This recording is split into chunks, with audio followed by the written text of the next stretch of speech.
There's someone on the way. He ripped her face off! He ripped her face off? Please, hurry up! Listen to me!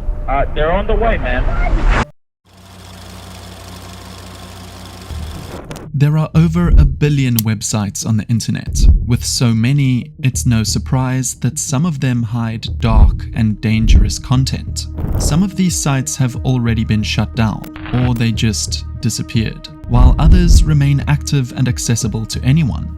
In this video, we'll take a look at some of the most disturbing sites ever made.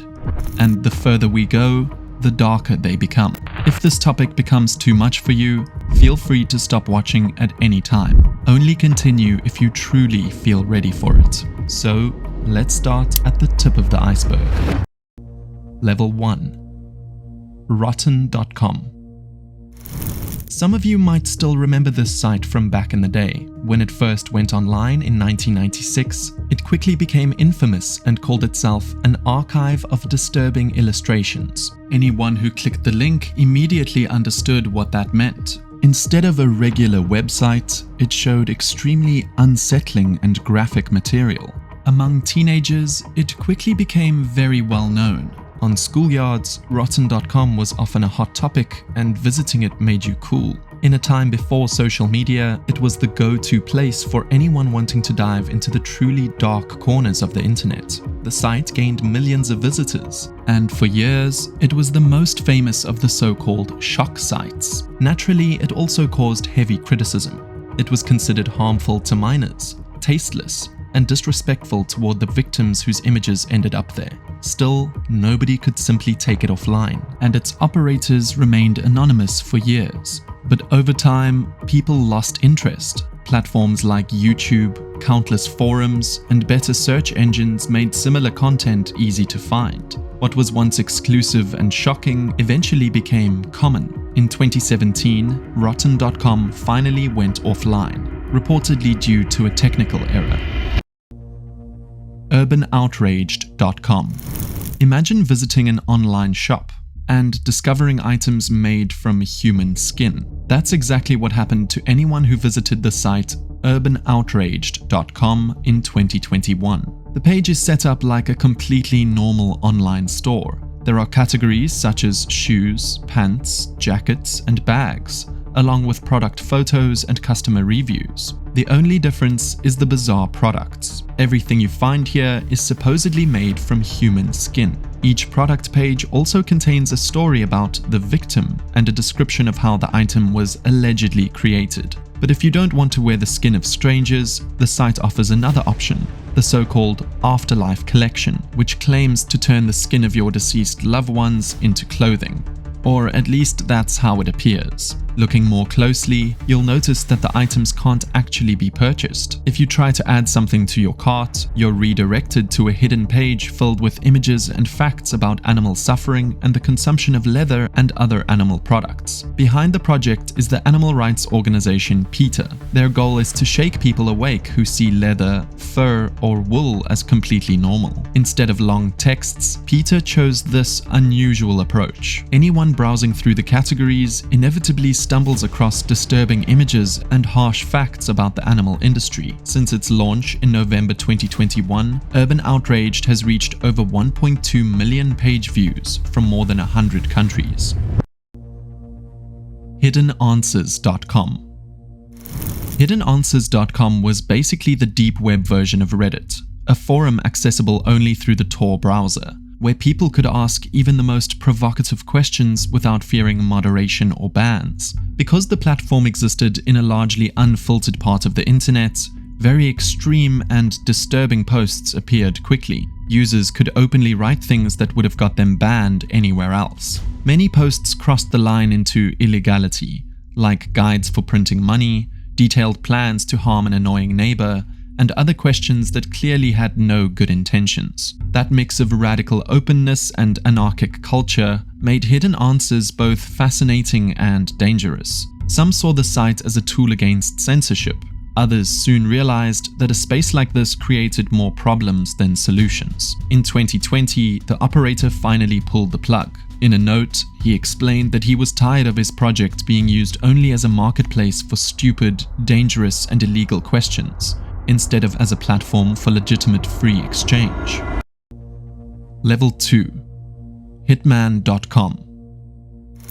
Also known as Rent a Hitman, Hitman.com was a site where you could supposedly hire contract killers. The description said, "Are you tired of being bullied? Rent a Hitman helped people like you who had become victims of bullying at the gym, at the office, or in the club. We offer a variety of solutions and make sure your situation is handled with care and the attention it deserves. Fill out the service request form to receive more information. Consultations are free and discreet." The website went live in 2005. You can no longer find it on Google, but it still appears on search engines like DuckDuckGo, which advertise anonymity. According to its own claims, Rent a Hitman had almost 18,000 contract service employees in the USA, allegedly specially trained for this service. There were even customer reviews. For example, a Phil wrote, "Guido and his team had settled a 5-year dispute within a few days. Highly recommended." Besides the reviews, the site also featured an advertisement voiced by a man with an Italian accent who called himself Guido.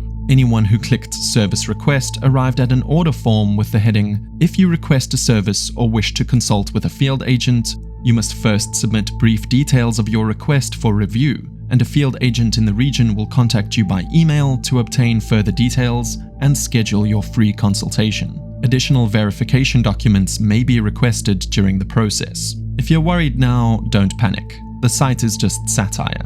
That is exactly why the site remains online to this day, even though it's no longer accessible through Google. It was created in 2005 when a man named Bob started the project as a wordplay with friends in an IT course, originally intended for website traffic and analytics. The venture failed and the site was forgotten. In 2010, Bob logged back into the inbox and found hundreds of messages from people around the world, many of them with dark, real requests. In one case, a woman from Canada wrote that she wanted to have 3 family members.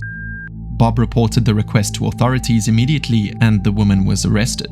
That was not an isolated case. Over the years, dozens of such messages arrived. Every time a serious request appeared, Bob involved the police. According to him, the site helped prevent more than 150 murder attempts. A well-known example was the case of Wendy Wayne from Michigan. In 2021, she wanted to have her ex-boyfriend eliminated and contacted Rent a Hitman, ironically using her real name. Bob called the police immediately, and she was sentenced to 7 years in prison. Although the site seems like a macabre joke, it ultimately played a strange but important role.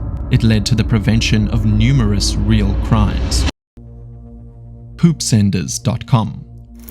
If you've ever wanted to send someone a package full of shit, you can do it through the website poopsenders.com. The site advertises its products as the ultimate prank gift. Everything is anonymous. Enter the recipient's address, choose the type, pay, and that's it. Surprisingly, many options are available. Cow dung, elephant droppings, gorilla piles, or even combo packs if you can't decide. For the truly uncompromising, there's a mega pack that costs almost $90. As for where they get their products, the FAQ says a team member drives to a local dairy farm and to the zoo 2 to 3 times a week to pick up the raw materials, organic and straight from the source. The site has existed since 2007 and is still online, so the business clearly runs pretty well. Imagine working in their shipping department. There are definitely better jobs out there. Legally, this doesn't seem to be a problem. Animal waste isn't classified as dangerous material, and as long as no illegal substances are mixed in, you're apparently operating in a grey area that's more amusing than criminal. Poopsenders even posts lists of the top 10 reasons to send someone shit, and has plenty of positive customer reviews. In the end, one question remains: is it funny or just mean? Guldrux.com. Guldrux.com is a strange, cult-like website. According to its own description, the site claims to answer the few truly important questions of life, mostly things like how to ascend to the next dimension, a question the operators might ask themselves every morning. On the homepage, you'll find cryptic lines such as, "There is no reality, only chaos. Through chaos, energy becomes will. Through will, truth becomes illusion. Through illusion, matter becomes thought. Through thought, we become God. And at the end it says that Guldrux is meant to lead us into chaos. If you click the ominous eye in the center of the page, a distorted, unsettling piece of music begins to play, which sounds like some kind of ritual chant. The text that follows claims Guldrux was built as a gathering point for all cult leaders worldwide, a kind of database to share resources, collect ideas, and spread their vision of a new spirituality. By that logic, Guldrux is a multiverse cult, intending to infiltrate the physical world and open a gateway to infinity through ritual projections. It feels more like an anime plot than serious theology. The site itself is chaotic. Flickering symbols, random images, and overloaded walls of text. Some graphics even look as if they could actually trigger an epileptic seizure. Particularly disturbingly is a video in which Mark Zuckerberg's face is grotesquely distorted, sometimes into a grimace, sometimes into a godly figure. Other links lead to 9 subpages introducing various gods of this bizarre cult, each described with strange collages and surreal texts. In the end, Guldrux is less a coherent ideology than a strange mix of pseudo-philosophy and unsettling imagery. And maybe that's the point, not to provide answers, but to drag visitors themselves into chaos. TheBlackVault.com.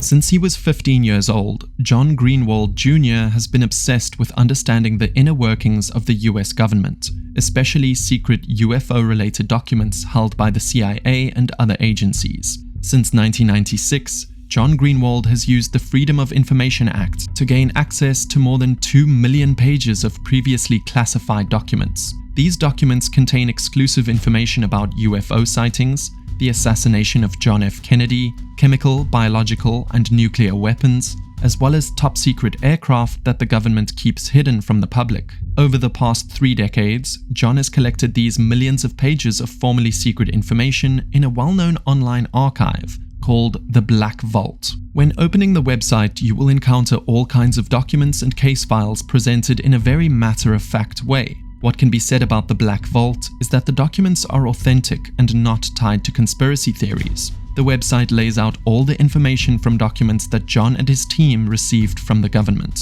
The simplicity and manner of presentation makes the site unsettling for some. For example, one of the stories concerns a series of alleged UFO photographs taken in the 1960s by a man named Paul Villa. Paul Villa was a man who claimed that aliens had communicated telepathically with him since childhood, and that they once led him to a place near Peralta, New Mexico, where he took pictures of a flying saucer. According to his account, he saw the UFO hover above his truck and interact with its surroundings in impossible ways. Paul's claims and the authenticity of the photographs are questionable, but the Black Vault never claimed the story was true. Instead, it simply presents the fact that the photographs somehow ended up in the government archive collection. John Greenwald's research has revealed that UFOs are among the most highly classified topics for government agencies, including the CIA, the FBI, and the Pentagon. Thanks to his work, people from around the world have been able to find all kinds of information about incidents, and some of them are quite unsettling. Level 3. Goggle.com.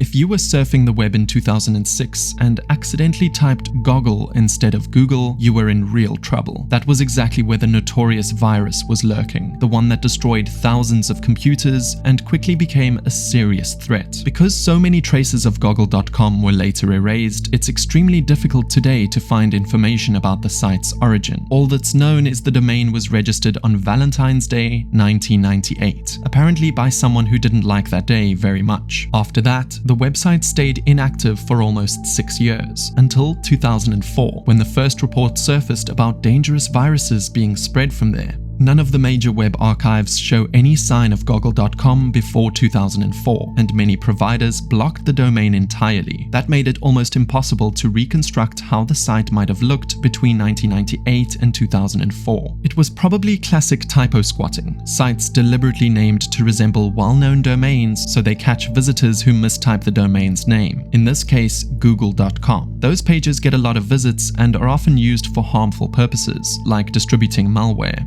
Goggle Goggle.com was programmed so that a visit immediately triggered a flood of pop-ups and convincingly fake Windows warnings. Any attempt to close these windows multiplied the problem until the computer crashed and the system was permanently damaged. If you clicked OK, you unknowingly installed viruses, and in the worst cases, the PC was not recoverable. The site was specifically designed to make users download infected files without realizing it. Especially dangerous was the malware Spy Sheriff, which pretended to be an antivirus program. After a restart, it would appear in the system and claim to have found hundreds of viruses. Many users then granted the software access and permanently infected their computers. Often, the only last solution was to wipe the hard drive completely, and even that didn't always work. Fortunately, Microsoft later closed the relevant security holes with updates, so visiting the site eventually had no consequences anymore. Today, Goggle.com is blocked, but its reputation as one of the nastiest traps of the early internet remains. ApocalypsePrepping.com. The end of the world is coming. At least, that's what ApocalypsePrepping.com wants you to believe. According to the site, it's a guide for emergencies and offers detailed instructions on how to prepare for various doomsday scenarios, especially the threat of artificial intelligence, which, if you believe the website, could mean the end of humanity. On the homepage, it explains what it's all about. The site's goal, it says, is to show people how they can secure their survival with simple means and a budget of between $500 and $2,000. There's also a clear warning. Between 2024 and 2027, highly dangerous, super intelligent AI systems could become real, and at the latest, a few years after that, they could be used against us by big companies and governments. In the section The Threat, it explains why people today should be much more worried about AI than most are. It describes possible near-future scenarios like social problems, loss of control, and systems that slip out of human oversight. Another part, titled What to Expect, goes even further and paints a picture of what the world might look like if the apocalypse actually happens. The operator explains that an ideal survival plan should include things like secure shelters, stockpiling supplies, treating contaminated water, strict rationing of food, and even the use of extreme defense tactics. It reads as if the site owner has thought through every possible catastrophe down to the smallest detail. A lot of this just sounds like he wants to spread panic, but if he turned out to be right in the end, it would probably have been better to take a closer look at the site. BeautyInChaos.com. This website was created in 2003. The very first sentence already sounds like a riddle. There can be great beauty in chaos. If you click the word chaos, a seemingly endless journey through a maze of randomly generated pages begins. Some of those pages only show strange pictures or cryptic messages. What's strange is that something different shows up every time you reload the page. It's never the same. Many people also say the site gets more disturbing the deeper you go. If you keep clicking long enough, you eventually land on a very strange message. Hello, little baby. What brings you to this world? Your life begins far away from here, and yet you have ended up here. I do not know whether I should feel pity or envy for you. You actually have an influence on the whole, a casual choice, like a card from the hands of a magician. Get used to it, little baby, to how fate deals you the cards. Thus begins your youth, and we believe it is our duty to welcome you. Even here, some words are linked and lead to more pages, with no clear pattern and no real meaning. What really makes the whole thing creepy are some links that open pop-ups and sometimes even try to start downloads. The computer usually blocks that right away, but just the attempt feels dangerous. The texts themselves aren't very uplifting either. For example, one line reads, "I am the pain. Whatever you want, I will be. Life is only a tangent on the way to death." If you keep scrolling and patiently click through, you eventually notice a tiny link in the corner. Paul Grimkowski. That leads to a blog where Paul introduces himself. He's an IBM engineer and web developer who says he created BeautyInChaos.com to deliberately break the internet's rules. He writes, "Every website has a purpose. Amazon sells, YouTube streams, Wikipedia explains. But his site is meant to be the exact opposite. Completely purposeless, illogical, and chaotic." On the blog, Paul links to his other projects, but somehow they all lead back to Beauty in Chaos. One question remains at the end. If everything is supposed to be randomly generated, why do so many dark messages about pain, death, and desperate cries for help appear. Was it really just an art project? Or is there something more behind it? There's even a contact form. I seriously wonder if someone should try writing to that guy. South32.com.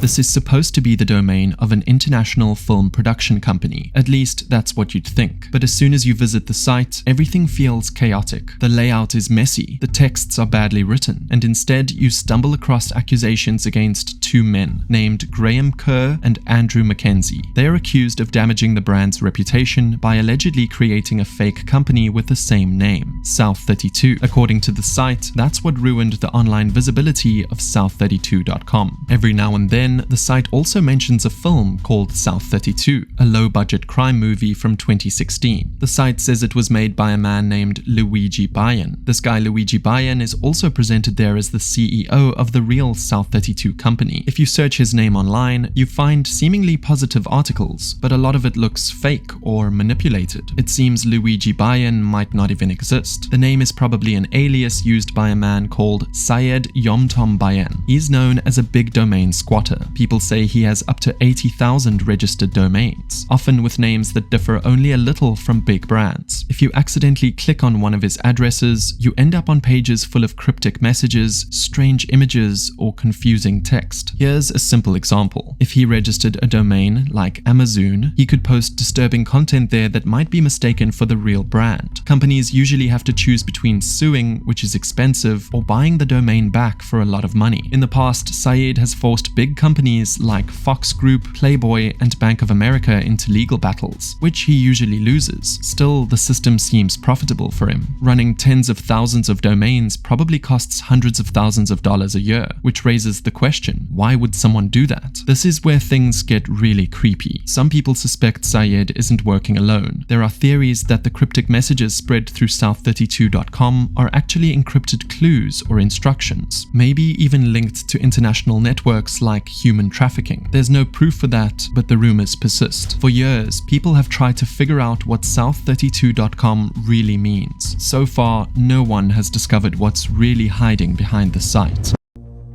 Level 4. Gandalf.com.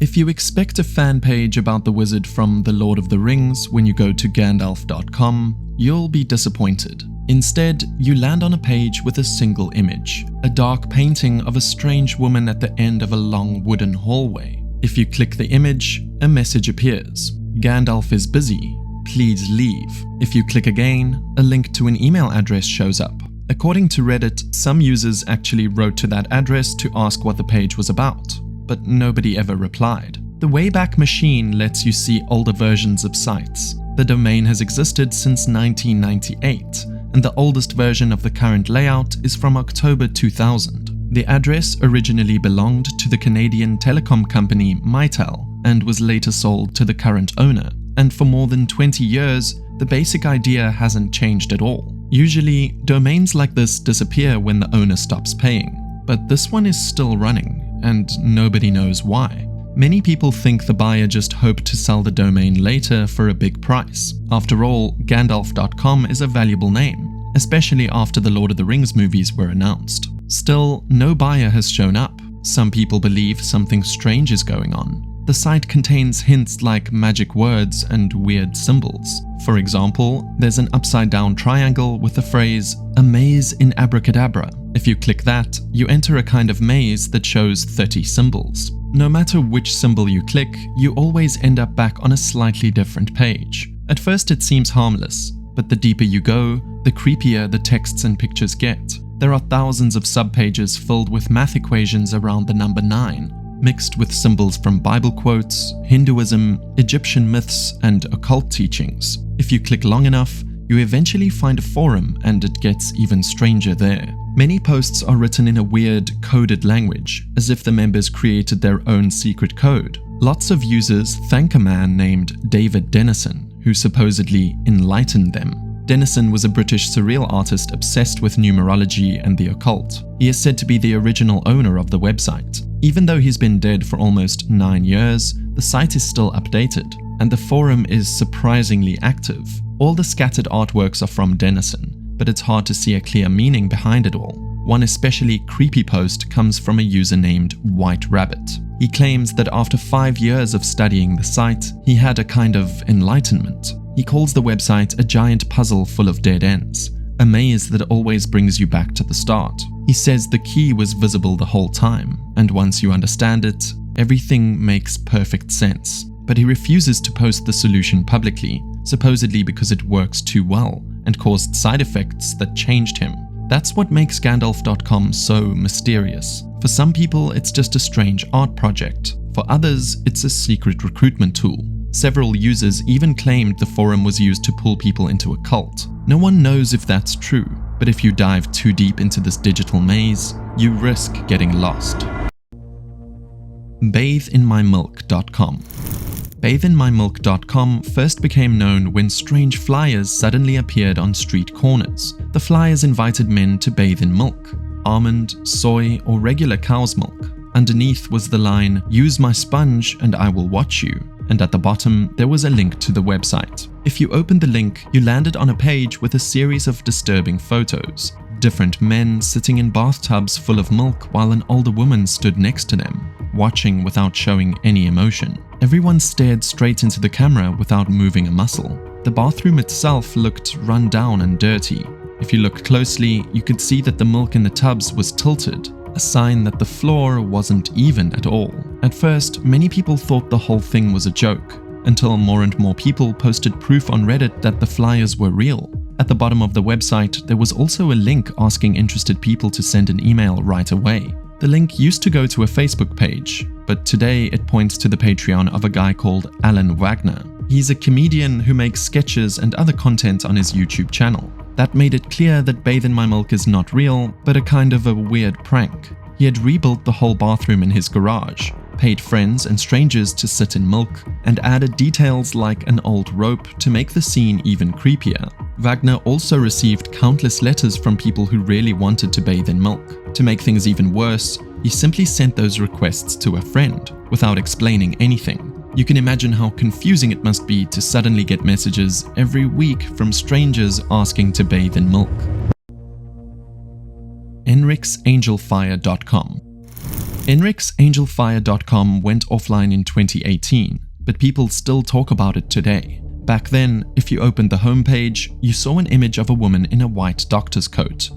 Next to it was a description of a mysterious illness called Enrix. The text said that, together with something called the Gomic syndrome, these were diseases that might come from genetic mutations in gland cells. Officially though, there are no reports that this disease really exists. Or maybe it does, and the truth is being kept from us. At least that's what some users think. At the bottom of the page there was a string of numbers that looked like coordinates. They pointed to a street in Ontario, Canada, next to a church, but nobody could find a clear connection. If you clicked the doctor's picture, her face started to warp until the text became unreadable. After 5 clicks, another page opened, a smiley face and a strange message. Please wake up and thank you for visiting our website. Through the navigation bar you could reach the Enrix section. There you saw pictures of a blue key with unreadable text beside it.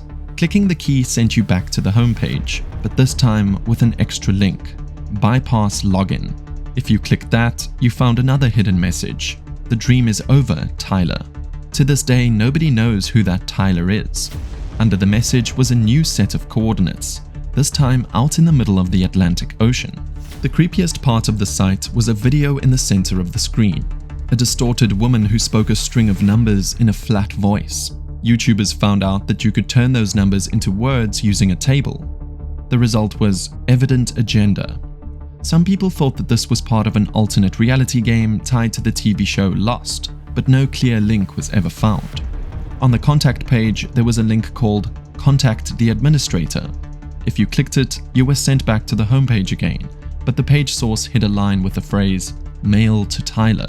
Was this the same Tyler mentioned in the login message? The site, which had been online since 2011, kept providing new puzzles. One Reddit user discovered that the woman in the homepage photo was actually a dentist from Bangkok. Her picture had been used for no obvious reason. Others found clues that the site text had probably been written in English first and then badly translated to Thai. If you kept clicking the blue key over and over, you eventually reached a 634-page PDF about a psychiatric clinic. That clinic didn't exist, but the document looked like it came from the Thai Department of Mental Health. Was it an art project, an ARG, or just a random internet mystery? Nobody knows. What is clear is this: EnrixAngelFire.com left many questions open, and none of them were ever answered. HeavensGate.com. Heaven's Gate was an American religious movement that can fairly be called a cult. It started in 1974 with Bonnie Nettles and Marshall Applewhite, who were known as T and Do. They met in 1972 and began a spiritual journey together. They believed they were the two witnesses from the Book of Revelation and gained a few hundred followers by the 1970s. By 1976, they stopped recruiting and lived in a strict, almost community-like way. Their beliefs were actually a mix of Christian end times ideas, New Age thinking, and UFO theories. The main idea was that followers could become immortal, extraterrestrial beings if they gave up their human nature and moved to the next level. At first, they thought this would happen in their lifetime, boarding a spaceship. Later, they believed the human body was just a container for the soul, which would move into a new, next-level body after death. In March 1997, authorities discovered the group's house in San Diego, where a tragic event had taken place involving all its members, including Applewhite himself. Shortly before, the group updated their website with the message, "Hail Bop brings the completion of Heaven's Gate." Hail Bop was a comet visible in 1997, which they saw as a sign. The site also said, "Our 22 years in the classroom here on planet Earth are coming to an end." They wrote that they were ready to leave the world and join something they called the T Crew. Today, HeavensGate.com still feels eerie. It's not just some creepy webpage, but the real website of a cult whose members were active there right before they died. Level 5. LHOHQ.net. LHOHQ is one of the strangest websites out there, essentially a giant maze of bizarre content. I won't go into a full breakdown since plenty of videos already cover it, but the site is packed with odd videos, walls of text, and pages that are mostly nonsensical. Even the name, Laughing Horses Orifice Headquarters, is as strange as the content itself. The site is massive, with over 800 different pages that cover just about everything. But what really made it infamous is the controversy around it. Several of its pages list personal information about American public figures, including phone numbers supposedly belonging to people like Hillary Clinton and Donald Trump. Needless to say, if you ever visit the site, don't try using that information. That's a very fast way to get yourself in trouble. What makes LHOHQ unusual compared to other weird sites is how interactive it is. You can click through endless links that drag you deeper into its labyrinth, or just browse pages filled with strange art, surreal images, and cryptic writing. Some sections dive into conspiracy theories or political and social commentary, often written in an intentionally vague or confusing style. You'll see references to real projects like MKUltra right alongside fictional narratives that parody conspiracy thinking. Denashine.jp. The next website, Denashine, is very emotional and also kind of creepy. To open the site, you need a VPN and you must set your location to Japan. Otherwise, you cannot get in. The site has a clear problem. A problem with men, more exactly with husbands. The site is, as I said, from Japan, and gives wives a place to rant about their husbands, sometimes in a very disturbing way. This is not just about everyday complaints. What you read there is full of real hate, deep disappointment, and often the wish that the husband would die. The site looks simple, like a blog where users post short texts. Many posts start harmlessly, telling about family life, stress with the mother-in-law, money problems, men who do nothing or who just stay quiet. Then it gets disturbing. At the end, you see lines like, "Please die, just die," or "I'm only waiting for the call from the hospital." It really is shocking how many posts appear on the site. Dozens, sometimes hundreds a day.